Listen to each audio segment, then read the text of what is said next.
Namaste, welcome back to Cardiowise, where we break down heart health in a way that makes sense to you. In our last video, we covered what to eat and what not to lower cholesterol. But today we answer another big question. Does exercise really help lower cholesterol? If yes, then how? Also, today we will decode what types of exercise lower cholesterol. How much exercise do you actually need? The best workouts for different age groups, and how even the busiest or most sedentary individuals can start small and make a big difference. Stay till the very end and I will help you plan your exercise regime. Don't worry, you don't need to run a marathon or become a gym rat. We will keep it simple, doable and fun. Can exercise really lower cholesterol levels? Yes, exercise works, but let's understand the science behind it. The real magic lies not just in the total numbers, but in how those numbers shift in quality and behavior. Let's break it down. First is HDL, the good cholesterol. Regular aerobic exercise can increase HDL by 5 to 10%. Now this might seem modest, but HDL plays a crucial role in reverse cholesterol transport. It actually pulls excess cholesterol from artery walls and brings it back to the liver for disposal. Exercise is perhaps the only consistently proven and safe way to raise your HDL. Second is LDL, the bad cholesterol. Now here's the catch. In many people, LDL levels may not drop much with exercise alone. But, and this is important, the type of LDL particles do change. Exercise increases the size and buoyancy of LDL particles, turning them from small, dense, sticky particles which can easily lodge in artery walls to larger, fluffier ones that are far less harmful. Next comes triglycerides. Now this is where exercise shines. Triglycerides, that is fats that spike after a sugary and fatty meal, respond best to regular physical activity. Now aerobic exercise can lower triglyceride levels by 15 to 30%, especially when paired with reduced sugar and refined carb intake. In fact, in people with metabolic syndrome, exercise is often more effective for triglycerides than any medication and is recommended as a first-line therapy even by the American Heart Association. Now, exercise doesn't just lower cholesterol, it has a ripple effect on your overall health. It controls weight, which reduces triglycerides and shifts LDL to a less harmful form. It also helps lower blood pressure, reducing strain on your arteries. And it also improves your vascular health and reduces inflammation, which are crucial for preventing heart attacks and strokes. Now, even a modest weight loss of around 5 to 10% of your body weight can have a significant impact. So, what exercises are actually best for reducing cholesterol? We often divide exercises into aerobic exercises, strength training, and stretching exercises. Aerobic exercise is any activity that increases your heart rate and breathing for a sustained period. Now, your oxygen is used to generate energy. It primarily works your heart, lungs, and large muscle groups, helping improve cardiovascular endurance. So, let's start with the aerobic exercises. First is brisk walking. Now, walking is one of the simplest ways to improve your cholesterol. A brisk 30-minute walk at a pace of 6 kilometers per hour can boost HDL, lower LDL, and improve circulation. Start with a stroll around your building and work your way up to longer walks at a faster pace. Walking uphill or adding weights burns more calories. But remember, leisure walks in the park do not count as exercise, although it is better than being a couch potato. I often hear patients say, I take a morning walk. But that's not enough if it does not increase your heart rates adequately. Second is running and jogging. For those who like a little more intensity, jogging or running can significantly reduce triglycerides and increase HDL. But it is not for everyone. Watch for knee pain. Third is cycling. Cycling is a fun, low impact way to stay active. Stationary bikes are a great option for those with knee problems. Next is swimming. Now, swimming is a good low impact aerobic workout that can improve your overall fitness. Next is dancing. It's not just exercise, it's therapy. Turn on your favorite Bollywood tunes, shake a leg and burn those calories while having fun. Daily chores like sweeping and mopping, that is the jhadu pocha, which we have outsourced to our wives, or even gardening are great ways to stay active at home. And for all the cricket lovers, an hour of playing cricket definitely counts as cardio, but you need to do that more often, not just during IPL season. Let's come to strength training. Lifting weights reduces LDL by 8 to 10%. It also prevents muscle loss and improves bone strength as you age and keeps your metabolism high. Now, if you don't like the gym, try bodyweight exercises at home.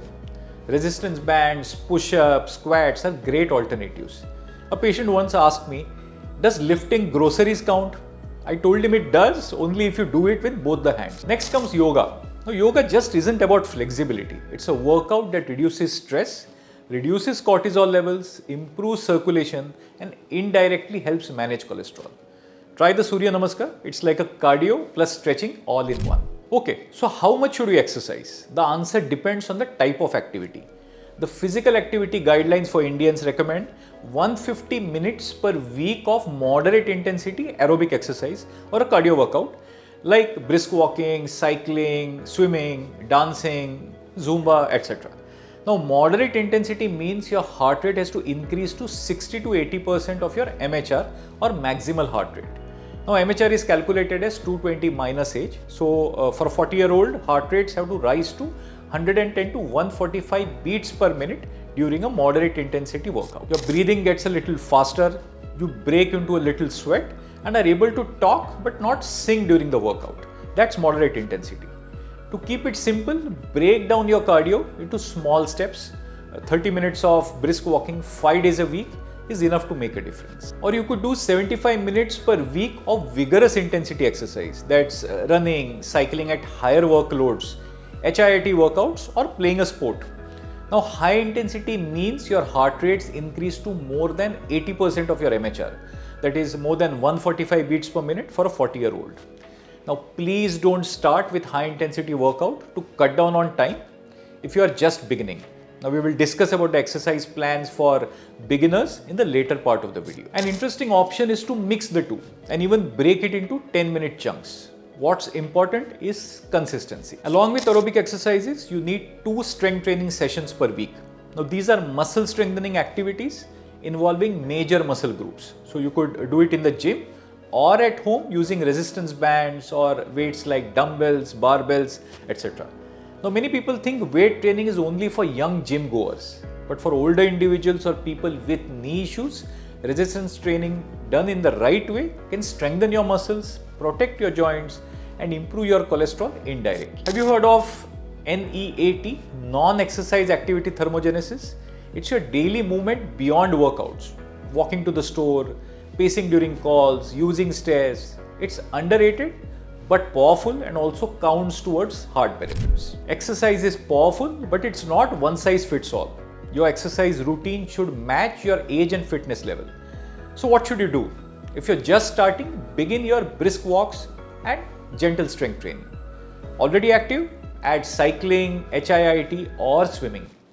Don't forget yoga or stretching for recovery. It improves compliance. A study of 17,000 Harvard alumni found that men who burn just 700 extra calories per week, that's about 30 minutes of brisk walking daily, live longer and have lower cholesterol. Now, I know many of you might be thinking, Doctor, I can't walk briskly or jog. My knees won't allow it.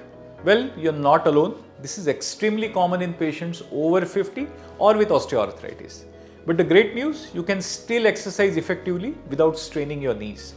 Water workouts like aqua aerobics and pool walks reduce joint pressure by up to 90%, while still activating large muscle groups and improving insulin sensitivity. Stationary cycling or elliptical trainers with mild resistance are often underrated heroes, gentle on joints and still great for triglyceride control. Seated strength training using resistance bands for upper body, counter push-ups can help improve your lipid profile. Even 2 20-minute sessions a week can make a measurable impact. You don't need perfect knees, just a personalized plan. For me, as a cardiologist, there's nothing more rewarding than seeing a patient come back stronger. Not just with better numbers, but with confidence and energy. And that's what movement does. It heals silently. And what do I do for exercise? I aim for 5 days of cardio, 2 days of bodyweight resistance, and most importantly, I avoid sitting for too long. My echocardiography setup is in another room so that I have to keep getting up now and then. And my smartwatch keeps me in check. Not used to working out? Start small and build up gradually. Begin with 10 to 15 minutes of walking after meals. add light stretching or yoga for 10 minutes a day. Gradually increase to 30 minutes of moderate activity like brisk walking or dancing. Make it fun. Join a dance class, go for a walk with friends, or take up gardening. Try and build activity into your day. Take the stairs, walk while taking phone calls, stretch during TV commercials, or do simple desk exercises. The key is consistency. Stick to activities you enjoy and you will make it a habit. And if you are worried about time, think of it this way.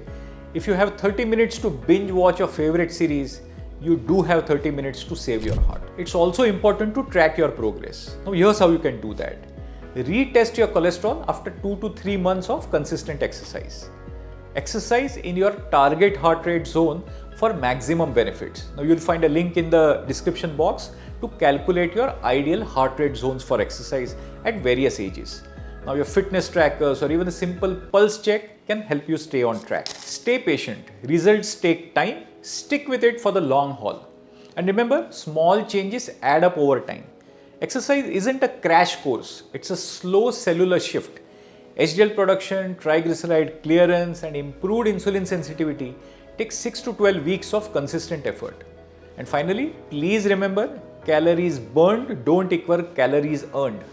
Exercise isn't a license to overeat. Think of it as your daily investment in heart health. And the best part, the results are guaranteed. Exercise is one of the most powerful tools for managing cholesterol and improving heart health. It's free, effective, and comes with zero side effects. Exercise isn't just about looking good, it's about feeling good and protecting your heart for the long run. Whether you're starting small or aiming big, every step counts. If you found this video helpful, share it with someone who needs a little motivation to get moving. Don't forget to like, subscribe and hit the bell icon for more heart healthy tips from Cardiowise. Let's make your heart healthier one step at a time. Stay tuned for our upcoming video where I will discuss about who needs cholesterol lowering medications and the common fears about these medicines. Goodbye.